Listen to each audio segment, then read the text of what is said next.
Hoje vamos mergulhar em uma das histórias mais profundas e talvez mais intrigantes que Jesus nos contou. Uma parábola que, há séculos, tem sido uma luz para responder a uma das perguntas mais difíceis da humanidade: por que o mal coexiste com o bem? Por que, em meio a tanta beleza e verdade, ainda vemos tanto engano e sofrimento?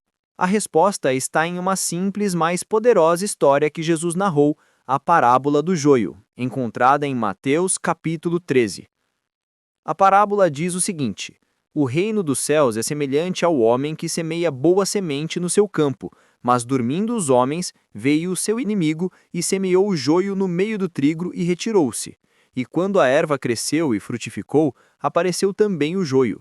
Uma história simples, mas com lições que ressoam por toda a eternidade. Vamos desvendar cada parte dela. Para entender essa parábola, precisamos identificar quem é quem e o que é o quê. O semeador é o próprio Jesus, o Filho do Homem.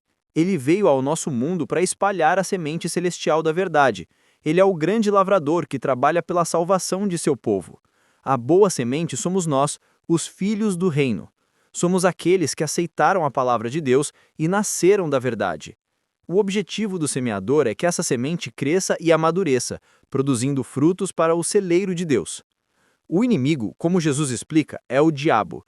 Desde a queda do homem, Satanás tem lançado a semente do erro.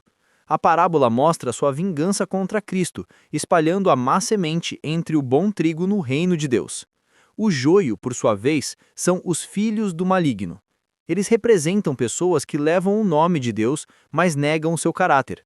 Por fora, eles parecem pertencer ao reino, mas na verdade são a encarnação de princípios falsos. É importante notar que Deus ou seus anjos nunca semearam joio. Isso é obra exclusiva de Satanás. O campo é o mundo, mas a parábola se concentra especificamente na Igreja de Cristo. É dentro da igreja que essa mistura de bom e mal acontece. Satanás introduz o joio na igreja para desonrar a Deus, deturpar a obra da salvação e colocar as almas em perigo. O trabalho do joio é um obstáculo para os que creem. Eis o ponto central da parábola, o grande dilema. Os servos, cheios de zelo, querem arrancar o joio, mas o pai os impede, dizendo: não, para que, ao colher o joio, não arranqueis também o trigo com ele. Deixai crescer ambos juntos até a ceifa. Essa ordem é um testemunho da paciência e sabedoria divinas. Por que ele age assim? Porque Deus não nos deu a tarefa de julgar o caráter e os motivos uns dos outros.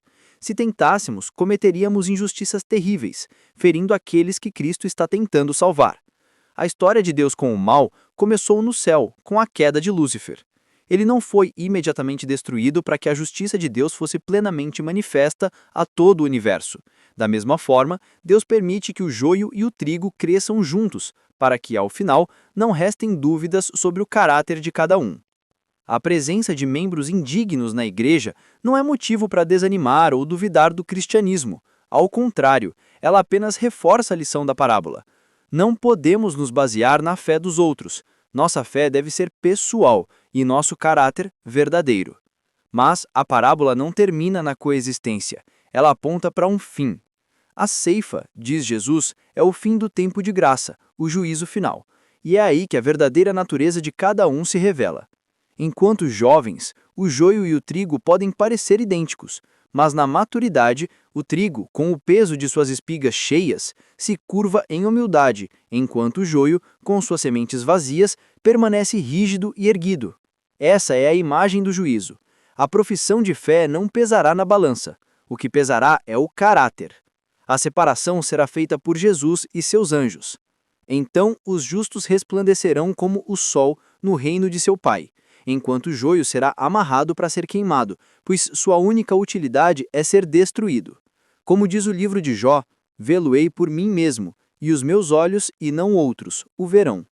Os seguidores de Cristo, que viveram em comunhão constante com Deus, estarão prontos para a comunhão do céu, pois têm o céu no coração. A lição de hoje nos ensina que o nosso papel não é ser um juiz, mas ser a boa semente.